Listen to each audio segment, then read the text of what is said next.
And Jeff Pegues joins us now from Washington. So, Jeff, does this mean the Clinton campaign was lying when asked about connections with Fusion GPS?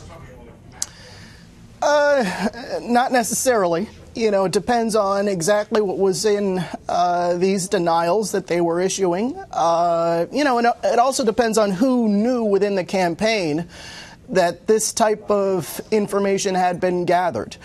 The reality is, in politics, gathering opposition research on a candidate is nothing new. It's something that's been done in this country for decades. This obviously took on a different meaning based on the allegations contained in the dossier and the fact that eventually FBI agents were able to corroborate some of that information and were, as we've reported, using that as a roadmap to unravel these alleged ties to the Kremlin or Russian operatives. So it's, there are several people, it seems, who had hands in funding this research, this opposition research. And whether or not, Hillary Clinton knew about it, whether or not top campaign officials knew about it, we don't know that yet. But clearly this new information reveals that the DNC and the Clinton campaign had a hand in funding some of this research.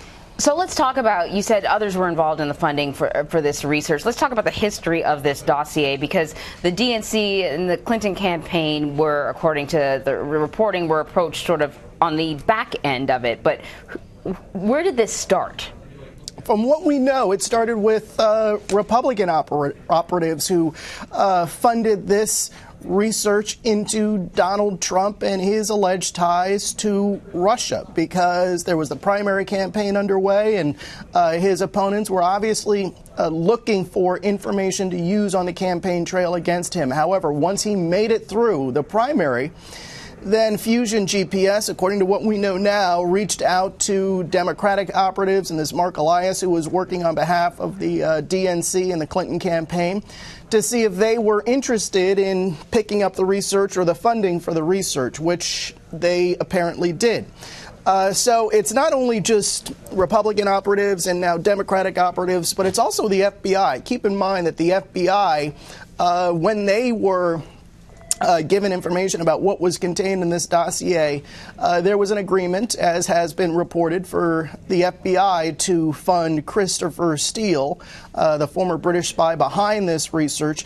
There was this agreement with the FBI and Steele to continue funding his work. However, that fell apart when his name became public later on after the election. Jeff, the president has tweeted the Clinton campaign and DNC paid for the research that led to the anti-Trump fake news dossier. The victim here is the president. He's tweeting something that he just watched on Fox News. No doubt that this opposition research was directed at the then candidate, now President Trump. The question is, according to the Washington Post, the FBI has confirmed parts of the dossier. Are there any details on that? Well, and we've, Vlad, as you know, we've reported that as well, that, in fact, we reported that earlier this year, that parts of this dossier are starting to fit together and have been confirmed by investigators who are essentially using parts of it as a roadmap. Some of the information in the dossier, we've been told by our sources, may never be corroborated. However, there are elements in that dossier that have now come to light, essentially. In fact, over the last several months, we've had to go back and read the dossier because of some of the information that has surfaced since the beginning of the year. And so while there are a lot of people focused on who paid for the dossier, the reality is what is in that dossier, at least some of it, is real information for investigators to look into. And so that's what we're left with as we wait to hear more from the special counsel's office who's investigating this and the congressional committees. There are some similarities in what we're hearing from investigators and what is contained in that dossier. That's what makes this so remarkable. Yes, perhaps it started as opposition research, but what it has turned into is a real lead for investigators to follow.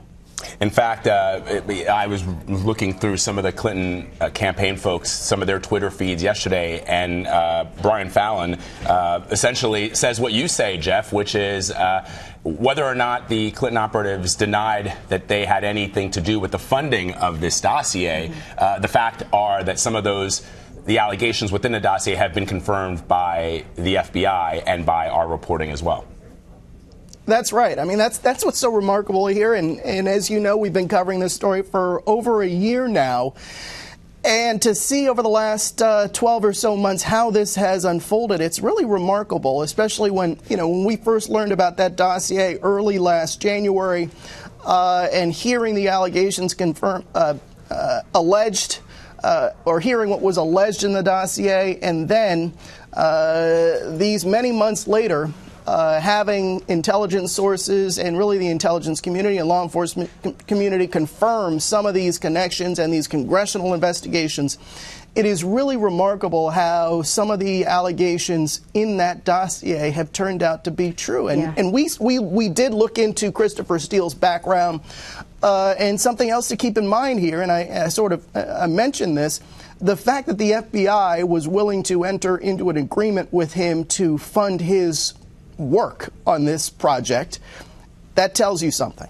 Yeah, I remember when James Comey was testifying and the dossier came up, and the sense that he told Donald Trump about the dossier because he wanted him to know about it, but he kind of testified that he didn't think there was much to it. That may be turning out not to be the case, that there might be something there. There might be at least a little smoke. Whether there's fire, who knows, right? Well, and that's a good point. And going back to that moment in history, a few days before the inauguration, just think about how remarkable that was, where you have the sitting president and the incoming president briefed on that kind of information. And this is what we were talking about here at CBS News. At what point do we report that? Because it was really significant that the FBI director was put in a position where he had to brief the president and the president-elect on this information. And he didn't brief him on the entire dossier. It was a summary of the dossier. But the fact that Comey was in that position where he had to deliver that information to the president-elect was really remarkable. Jeff Pegues, thank you so much for your reporting, Jeff. We appreciate it. My pleasure.